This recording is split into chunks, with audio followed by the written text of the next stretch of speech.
Videos like that are incredibly heartwarming and touching, and also absolutely give me chills. So early intervention and prevention is a passion of mine, and knowing we can help moms like Courtney build a better life for their kids keeps me inspired every single day to grow our services so that we can help more children and families across North Carolina. Good afternoon. My name is Celeste Dominguez, and I am the President and CEO at Children's Hope Alliance. I would like to first thank you for joining us today at our annual signature fundraiser. For those of you that have come each year to support Children's Hope Alliance in big ways, thank you. We could not do what we do without you. For those of you who are new to us today, I want to leave today with each of you knowing that 135 years ago, this agency began serving children across North Carolina in need. Most of those years, we brought children to our campus in Berrien Springs and worked with them, separate from their families, as was the state model back then. But since 2021, we've been doing more and more of our work in the community where we help children and families stay together, heal together, and thrive together. We do that using 10 different services, many of which are unique to our agency, and were designed by us to meet each child's needs individually, to give them the best quality of care possible, and certainly what each of them deserve. To help you understand what we do and how important a village can be, I want to share a story of a young girl growing up in a home where violence, poverty, and fear were constants. Alcoholism shaped her father's behavior, and emotional wounds were created from his harsh words and daily criticisms. This young girl, she was academically gifted, and she absolutely loved school. But her family trauma showed up in her health, and at 13, she weighed only 65 pounds. She was constantly sick, and sadly, she was frequently absent from school and the programming that she loved to be around. Family secrets for her remained unspoken and untouched. She believed that it wouldn't matter if she spoke out. Her father was clear. This was the life she deserved, and this was the life she should expect. When she was only 16, her world changed dramatically. One night, she, her mother, and her two sisters found themselves held at gunpoint by her father in their own living room. Overwhelmed with fear that they may all die that night, she sent her sisters outside and ran to call 911 when her father went to the bathroom. Her hands were trembling and her throat was tight as she reached out for help that she hoped would keep them alive. Fortunately, the police came quickly. They arrested her father, offering the family a brief relief. But she feared deep down that he would know it was she who had called the police. She feared that when he returned, he would be angrier, more intoxicated, more violent. That experience frightened her deeply, and the young girl saw home as a place that she could no longer feel trust. Her father was someone she would never be able to lean on, and her mother was someone who equally was as frightened and in need of help as she was. She faced a critical choice: continue living in fear or dare to imagine a different life, one that was filled with hope. The idea of change was terrifying and lonely, and the path forward was unclear and lacking in direction. But amidst her fear and loneliness, a village slowly began to form around her. One of the policemen that showed up that night to arrest her father was the one who taught her to be a crossing guard for the elementary school. He told her to call if she ever needed help. Teachers saw her gifts and her potential.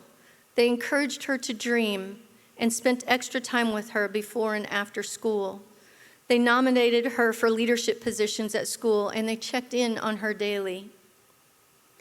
Neighbors who knew what was happening listened and watched the house and offered shelter in desperate moments. And they would come out to say hello when she got home from school so she would know that they were there. Church and school counselors provided resources and guidance when hope seemed out of reach. They taught her to pray and to ask for help. Without them, she likely would have fallen back to a place of fear and hopelessness, but their consistent support helped her begin to find her way. This young girl is me, and this is part of my story.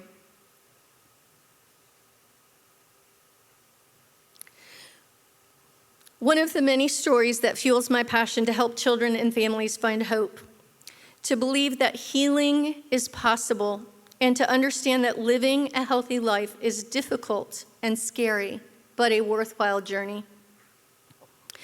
Asking for help and building a village that can be trusted is what truly makes change happen.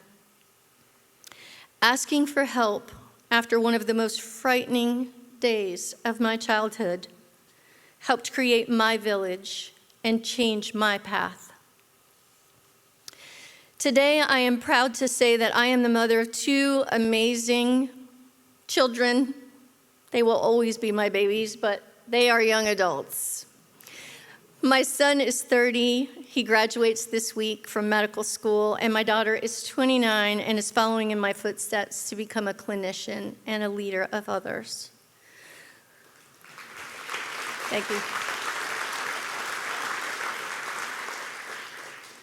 Both of my children have learned through their own trials and tribulations and ours as a family as we've grown together the importance of building a village and paying it forward. This year, I'm celebrating my 25th year at this amazing organization. It's been a long time, right? And 40 years of being called and blessed with the opportunity to serve children and families in need. My vision remains the same today as it did when I first started, to intentionally spend each and every day in service to those in need and inspiring others to bring hope and light to children and families facing some of their darkest and most frightening days. As we look to expand our services and innovate to enhance our care to meet the new, unique needs of those around us, we need your help. Today, I am asking you for assistance. I'm asking you to be part of our village. We serve children and families every day during some of their most vulnerable moments, and they need a robust village. They need help in many forms, and they need support that will not give up on them. They need you, and we need you to walk alongside us as we bring those services to them. A village of hope and resources looks like a home where safety is built up, a school where dreams are fostered and growth becomes possible, a library, a painting class, a music lesson where inspiration is absorbed and words are not needed to describe the struggles, the fears, and the trauma. It also looks like an office where care is given, privacy is honored, skills are learned, and the many steps towards healing are coordinated so no child, no family falls through the cracks.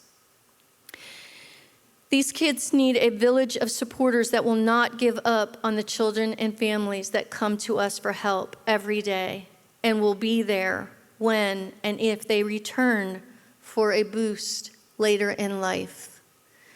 They will make that offer to call if you need help, because we are here. I am overwhelmed and humbled every day by the steadfast support of our village, those who have walked alongside us for many years and are here today to reaffirm their commitment.